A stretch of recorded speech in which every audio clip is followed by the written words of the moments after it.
ఏలూరు జిల్లా పోలవరం నియోజకవర్గంలోని జీలుగుమిల్లి మండలంలో ధాన్యం కొనుగోలు కేంద్రాన్ని ఎమ్మెల్యే చిర్రి బాలరాజు ప్రారంభించారు. పోలవరం నియోజకవర్గంలో మొత్తం 36 ధాన్యం కొనుగోలు కేంద్రాలు ఏర్పాటు చేసినట్లు ఆయన తెలిపారు.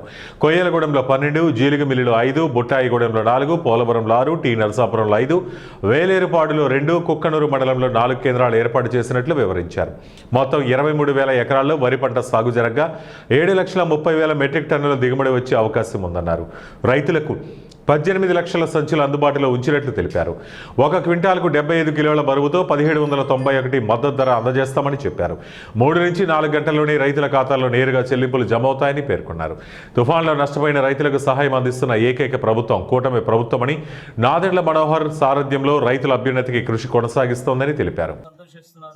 గత ప్రభుత్వాల్లో ఏదైతే ఈ రైతులు ధాన్యం పండించి ఎవరికి అమ్మాలో తెలియని పరిస్థితి, ఒకవేళ దళారులకు అమ్మితే వాళ్ళు డబ్బులు ఇస్తారో ఎవరో తెలియనటువంటి పరిస్థితి, ఎవరో ఇచ్చినటువంటి కొనుగోలు చేసినటువంటి దళారులు కొనుగోలు చేసినటువంటి ధాన్యాన్ని కూడా చాలా మంది కూడా డబ్బులు ఇవ్వలేనటువంటి పరిస్థితి. అలాంటి పరిస్థితుల్లో ఈరోజు ఎన్డీఏ కూటమి 24 గంటలు టైం ఇచ్చింది. 24 గంటలు కాదు, మీరు ధాన్యం కొనుగోలు చేసినటువంటి 4 గంటల్లోనే మీ అకౌంట్లో మీ డబ్బులు జమ చేసేటువంటి కార్యాచరణ ఈరోజు ఎన్డీఏ కూటమి తీసుకొచ్చింది.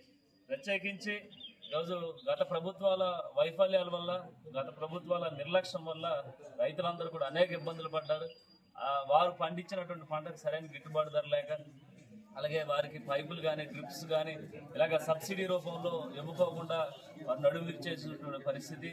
ఇదైతే రైతులందరూ కూడా మూకుమ్మడిగా ఈరోజు ఎన్డీఏ కూటమి వస్తే మాకు న్యాయం జరుగుద్ది, మేమందరం కూడా బాగుంటాం.